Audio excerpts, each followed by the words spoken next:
원장님께서는 이제 천주교 순교자 집안에서 태어나서 천주교 신부가 되기 위해서 이제 카톨릭 신학대학교까지, 카톨릭대학교까지 갔다가 중퇴하고 인도로 가서 요가, 불교, 이빠사나를 이제 다 수행을 하셨는데, 그러니까 이제 천주교인으로서 하느님을 믿다가 절대자 브라만과 이제 이슈어너를 믿는 인도 철학을 했고, 또 자아뿐만 아니라 신 같은 절대 불변의 존재 자체를 인정치 않는 불교 수행을 이제 했는데요. 원장님 안에서 이런 세 가지 종교와 사상과 깨달음 굉장히 상충해 보이는데 각기 다르게 남아 있습니까? 그 안에서 나름대로 이제 정리를 해서 또 조화를 이루고 있습니까? 저 안에서는 문제가 되진 않는데 간혹 이 주제를 가지고 질문하는 분들에 대해서 답변해야 될 상황들은 몇 번 맞이했습니다. 유하냐 무하냐가 관건이 되죠. 왜냐하면 무하라면서 왜 제사는 지내나요? 라는 질문도 받은 적이 있고요. 네. 근데 이제 제가 율장을 공부하다 보면, 부처님 앞에 그 집채만한 빗덩어리 영체가 나타나서 부처님께 인사를 드리는 내용이 나옵니다. 그러면서 그 사람이 부처님한테 뭐라 그러냐면, 저는 바로 보름 전에 인간 몸이었을 때 누구누구라는 이름을 가졌던 사람인데 죽기 전에 당신을 만나 당신 가르침에 의거해서 지금 좋은 공덕으로 인해 이제 천상계에 태어난 누구입니다 하고 인사하는 내용이 나오거든요. 그러니까 우리가 무아라고 했을 때 궁극적 차원에서 무아지 현상적 존재를 인정 안 하는 것은 아니거든요. 그러니까 이제 이 열반 해탈이라고 했을 때에는 윤회 세계에서 벗어나는 것이라고 얘기하는데 윤회 세계의 존재가 없다는 것을 얘기하지는 않습니다.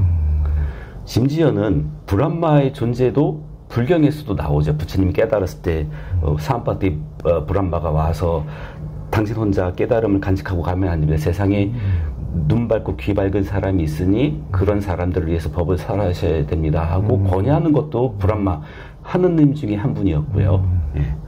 그렇다고 본다면 저는 이제 불교의 우주관을 이해하고 나서 내 나름대로 이제 의욕이 해소된 부분이 있는데 부처님이 깨닫고 나서 이 우주를 보니까 이 3개로 나눠졌다 그러지 않습니까? 이제 그 욕망의 세계로 이제 욕계 세상이 있고 욕계 세상에는 인간계 가운데 끼고 인간계보다 못한 지옥아기 축생수라가 있고 인간계보다 위에 있는 이제 그 6개의 이제 천상이 있다고 그러고 대발록가라 그러죠.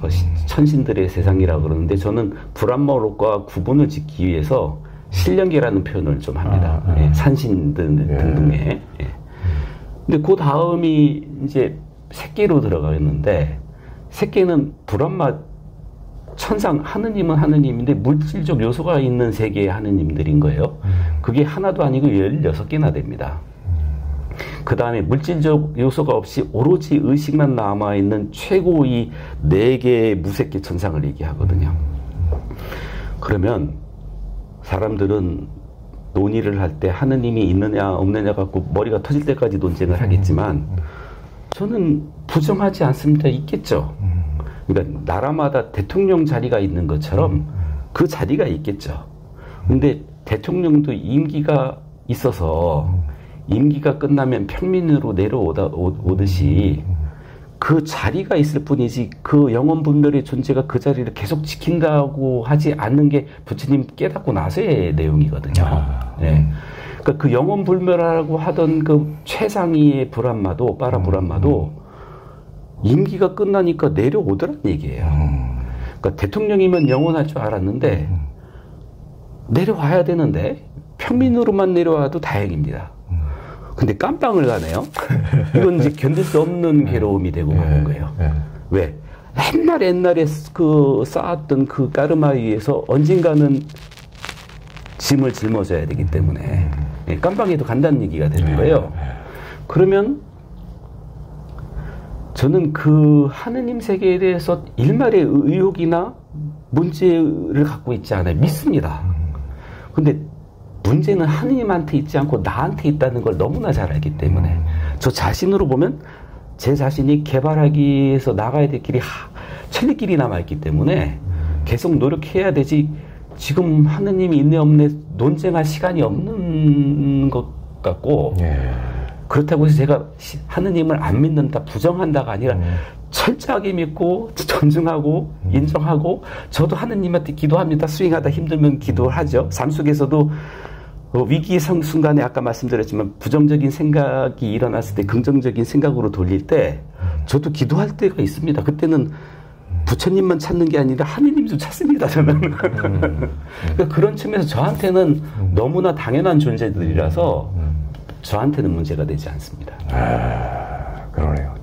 그러니까 어떤 그런 지금 이제 불교에서도 굉장히 다양한 층을 이제 말씀해 주셨는데 아까 윤회에 관한 것을 굉장히 쉽게 설명해 주셔서 대통령과 비교해서 그게 이제 부처님께서도 그런 이제 복덕이 닿으면은 늘 아무리 좋은 천상의 신이라 하더라도 어떤 위치에 있더라도 복덕이 닿으면은 이제 그것은 영원한 것이 아니고 끊임없이 윤회하는 그가 이제 거기에서 이제 그 전에 공덕이 없으면은 더 낮은 이제 뭐 지옥 축생 아수라의 세계에 태어날 수 있는 것이고 이제 그런다는 것이죠.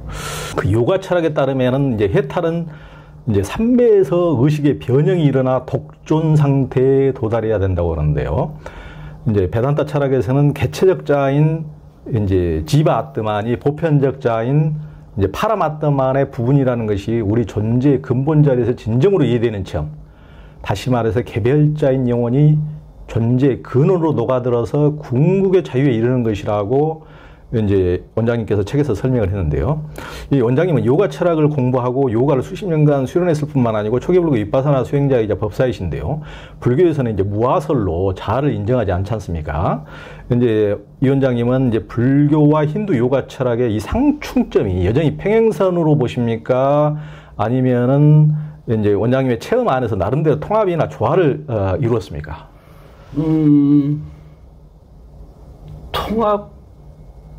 통합이라기보다는 의미를 두지 않는다는 표현이 더 맞을 것 같습니다. 아까 말씀드렸다시피 저는 어떤 철학이나 사상도 가설로 인정할 뿐이지 진리로 받아들이지는 않거든요. 그 측면에 있어서는 저는 알메 요가를 수련하는 사람이라고 생각합니다. 그리고 그 알메 요가라는 측면에 있어서는 결코 어떤 선입견을 전제로 하지 않기 때문에 그런 측면에 있어서는 통합을 했다기보다는 내버려뒀다라는 표현이 더 맞는 것 같습니다. 예.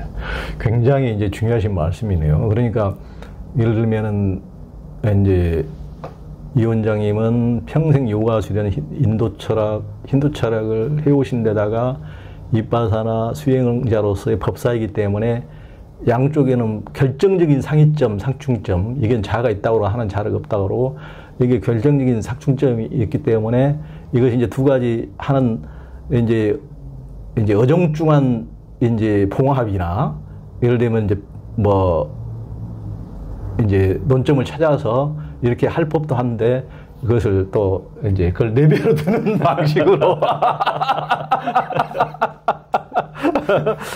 아니 굉장히 탁견입니다. 탁견. 이게 무위의 도입니다. 무위의 도. 무위.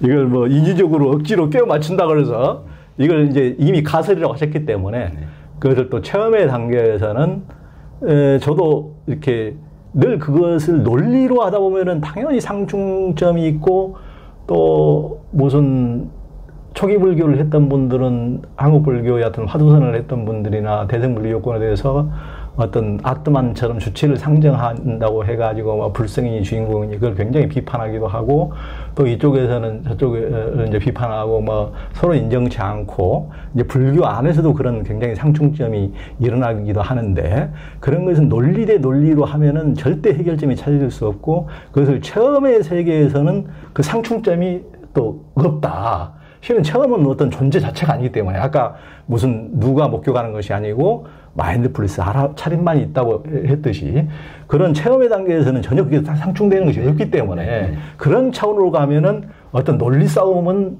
전혀 소용이 없는 그것은 잠잘 것은 잠자고 드러날 것만 드러나는 이제 이런 것이 아닌가. 그래서 굉장히 훌륭한 답변이라고 생각합니다. 사실 제가 명상 코스 중에 질문을 받을 때 질문자의 답변에 즉답을 하는 게 아니고 동문서답하는 것 같이 보일 때가 종종 있습니다. 근데 제가 그 아이디어를 누구한테 얻었냐면 그 옛날에 꽁지머리 한의학 하시던 금호 김원경 선생님 기억하세요? 그분이 제 이가풀이에서 만났습니다. 단마기리 명상센터에서. 제가 그 녹음 작업을 하고 있을 때 인도인 봉사자가 와서 한국 사람이 와서 저를 만나고 싶다는 거예요. 그래서 그 면회실에 찾아갔더니 이 꽁지머리 묶은 분이 저 아세요? 하는데 모르겠는데요. TV에 많이 나오는데 저 모르세요? 모르겠어요. 그러니까 제가 생각해 보니까 그때 한 번 한국 나왔을 때 우연히 TV를 돌리다가 EBS에서 한의학 강의를 하시는데 한 챕터를 딱 봤는데 그분인 거예요. 그때 그 저기 한의학 강의 하신 분을 이렇게 이제 그래서 만나게 됐죠. 근데 이제 명상 얘기를 하다가 이 금호 선생님께서 뭐라고 얘기하시냐면 의사가 환자를 접할 때 환자의 말에 속으면 안 된다는 말씀을 하시더라고요. 왜냐하면 환자는 자기 체험을 주관화시켜서 어떤 얘기든 할 수 있는데 그렇죠. 그 말에 속아 넘어가면 제대로 된 진맥이 될 수 없답니다. 결국은 그 말이 아니라 그 말을 하고 있는 사람의 상태를 보고 의사가 판단을 스스로 내려야 된다는 거예요. 근데 그 말씀이 저한테 뇌리에 딱 남아 있었어요. 왜냐하면 명상 중에 뛰쳐나와서 하소연하시는 분들 보면 딱 한마디로 제가 요약할 수 있습니다. 내 마음 나도 몰라. 난들 너를 알겠네. 근데 이제 그때는 이게 산수도 그렇지만 2 더하기 2가 4라고 하는 데는 정답이 원리가 있지만 5라고 하고 6이라고 하는 오답에는 원리가 없지 않습니까? 근데 오답을 왜 오답이 아닌지 설명하다 보면 한두 끝도 없어지거든요. 그렇죠. 그때는 정답의 원리만 설명하면 되거든요. 맞아요. 그래서 그런 측면에 있어서는 제가 질문자가 막 장황하게 설명을 해도 아주 단순 명료하게 원리만 얘기할 때가 있습니다. 그런데 옆에서 바라볼 때는 왜 동문서답하지? 라고 느낄 수 있을지는 몰라도 저로서는 그것이 최선의 답변이라고 생각합니다. 그렇죠. 그러니까 우리 고행가 선생님께서 진짜 이제 정문직설식으로 이렇게 하지 못하도록 항상 정답만 말씀하시도록 무슨 부름을 하거나 항상 정답만 앵무새처럼 하시도록 굉장히 시스템을 잘 짜놓으셨다.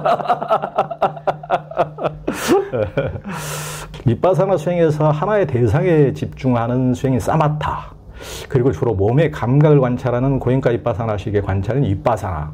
이 이제 사마타와 윗바사나가 이제 굉장히 중시되는데요. 요가 명상에서도 마음을 하나의 대상에 고정시키는 이제 다라나, 또 이어 불교의 선으로 번역되는 니아나, 선이라고 하는데, 이어 사마디 삼매가 있는데요.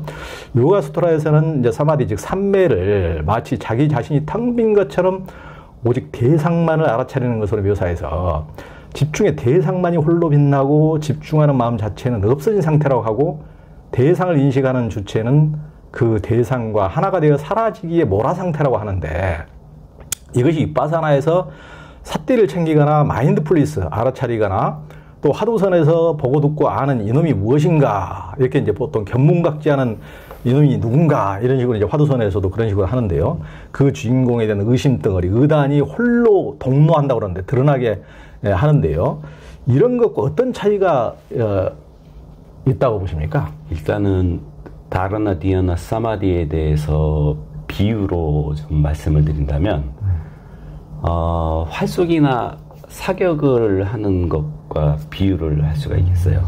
그러니까 다라나는 주의를 한데 모으는데 의식이 끊어졌다 이어졌다 계속 반복하면서 주의를 집중하려는 노력 상태라고 표현을 하고 있거든요. 요거는 활을 쏘기 위해서 내 몸이 관역을 향해 서 있고 활이나 총이 관역과 내 몸과 일치되어서 흔들림이 없는 상태를 만드는 노력의 과정이라고 대입을 할 수가 있겠고요. 그 상태에서 디아나는 관역이 딱 올려져서 계속적으로 바라보고 있는 상태, 본격적으로 대상이 올라선 거죠, 의식에. 그래서 거기서 끊임없이 지켜보다 보면 총을 들고 있는 나 자신이나 활을 들고 있는 나 자신은 잊혀지고 관역이 갑자기 이만큼 커 보이는 단계라고 표현할 수 있겠습니다. 이거는 제가 군대 있을 때 사격을 전문적으로 좀 해봤었기 때문에 이제 경험적으로 말씀을 드리는데 그 작은 점이 갑자기 크게 보이는 때가 있어요. 나중에는 총알이 날아가는 선이 보이기도 합니다. 이제 그런 체험을 통해서 이거는 비유로서는 가능하겠다 싶어서 이제 말씀을 드렸고요. 일단 그렇게 하기 위해서는 이것이 화두선이 됐던 의단이라는 단어에 제가 공감을 많이 하는 부분이, 그러니까 이 의심의 그 작용력이라고 해야 될까요? 기능이라고 해야 될까요? 장점으로서 발휘되는 기능이라고 했을 때 끊임없이 지켜보게 하는 그 불에 그 기름을 붓는 역할이라고 해야 될까요? 그러니까 관건은 다라나, 디아나, 사마디가 한꺼번에 작동하기 위해서는 지속성입니다.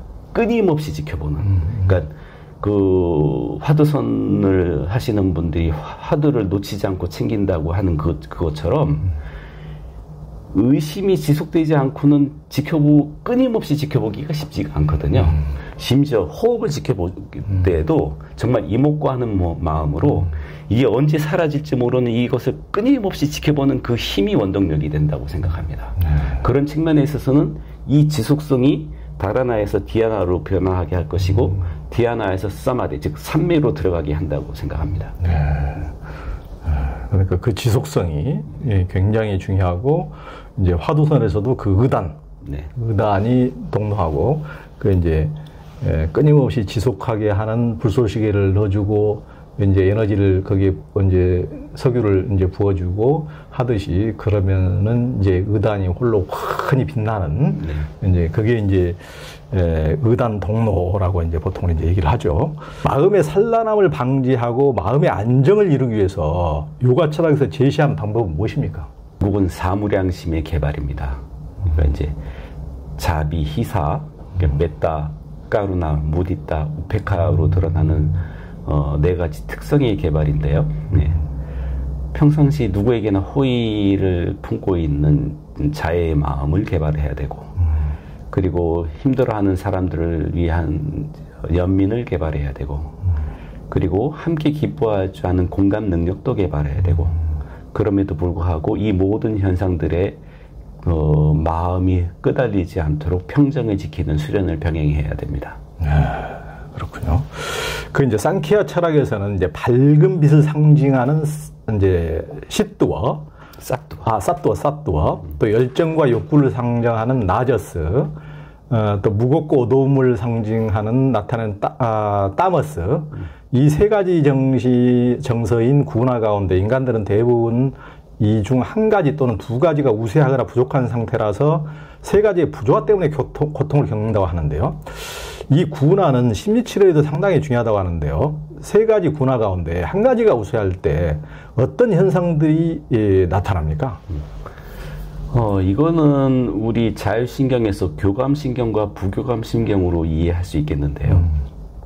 사뚜어 자체는 정말 맑고 순수한 거니까 그것이 문제를 일으킬 경우는 없겠고, 결국 나머지 라저스, 그 활동성이라고 하는 라저스하고 그 둔감함, 어두움을 뜻하는 이제 따마스가 문제가 될 텐데, 라저스는 교감신경의 활성화로 드러나는 어떤 그 열정적인 상태, 그것이 부정적으로 드러날 때에는 공격성으로 드러날 수 있겠죠. 그런데 이제 따마스 같은 경우에는 부교감신경에서 그 부교감신경이 그 활성화됐을 때 그 안정을 넘어서서 무기력하고 둔감함으로 드러나기 쉽습니다. 그러니까 우울한데 집 바깥에 나가기 싫어하게 되고 움직임이 점점 줄어들 수가 있겠죠. 그래서 결국은 이 교감신경과 부교감신경의 조화, 활동성과 이 그 둔감성의 조화를 통해서 사또어적인 상태, 균형이 잡힌 밝은 상태로 나가는 게 관건인 것 같습니다. 그러니까 이걸 보면은 이제 우리 동양에서도 음양 오행을 봐가지고 우리 이제 사주도 오행으로 풀기도 하면서 어떤 분은 화기운이 너무 많고 어떤 분은 금기운이 많고 어떤 분은 물기운이 너무 많고 이제 그 뭐 어떤 분은 이제 나무 기운, 목 기운이 많고, 어떤 분은 흙 기운, 토 기운이 많고, 이런다고 이제, 예, 이제 다 그것이 공평하게 8자기 때문에, 사주팔자라고 하는데 8자기 때문에 뭐 2개씩 공평하게 있을 수도 없는, 이제 어차피 약간의 부조화가 이제 발생할 수 없어서 그것을 우리가 이름자에서 뭐 세금 물러가지고 금기운을 보충한다든가, 동양에서 우리는 이제 이쪽 문화권에서 이제 그런 식으로 좀 보충하기도 하는데, 사람에게는 이게 이제 인도에서는 이게 이제 그런 이제 성격을 뭐 사뚜어, 이제 라저스, 타머스 이런 식으로 어떤 이제 밝은 어떤 본성적인 기운과 깨달음의 기운과 또 하나의 너무 활동적인 역동적인 이제 조울을 한다면 조증, 그렇죠. 그 다음에 이제 타머스증, 조울 중에서 우울증, 우울 같은 이런 것들을 어떤 식으로 조화롭게 해서 온전한 어떤 기운의 조화, 건강한 상태를 만들 것이냐. 이게 굉장히 이제 삶의 관건이죠. 어떤 사람이건 어떤 사람이 너무 외향적인 사람이 있고 어떤 조금 너무 침울한 사람이 있고 사람마다 약간 특성이 있긴 하죠. 그런 식으로 어떤 식으로 그것을 이제 조화롭게 하느냐 중요한 측면인 것 같습니다. 그 이제 인도에서는 이제 고유의 민간학인 아유르베다가 있지 않습니까? 저도 이제 간디가 만들었다는 아유르베다를 방문해 본 적이 그 두경우 씨가 데리고 가거든요. 옆에 이제 그 분화 있을 때. 거기서 이제 그 다양한 이제 그 체험을 그때 간디가 그것을 이제 인도로 아프리카에서 돌아와가지고 그 민간학을 장려하기 위해서 인도인의 방식대로 이제 치료를 하는 것이 좋다 해가지고 아유르베다를 굉장히 이제 권장했다고 이제 하면서 곳곳에 이제 그런 아유르베다 센터가 있고요. 그 중에 하나를 가봤는데요.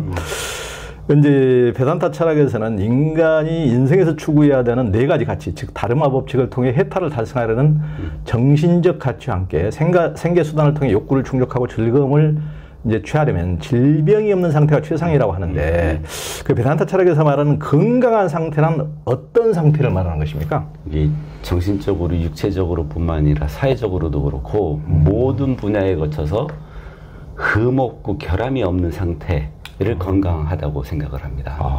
그러니까 우리가 몸은 건강한데 마음이 병들어 있을 수가 있고요. 몸도 건강하고 마음도 건강한데 사회적 관계가 어긋나 있을 수가 있거든요. 그렇다면 총합적인 관점에서의 건강이라고 하면 이런 모든 분야에 있어서 흠없고 결함 없는 상태를 건강이라고 친다면 이 다방면으로 그 결함을 없애는 노력을 할 수밖에 없을 것 같습니다. 그렇죠.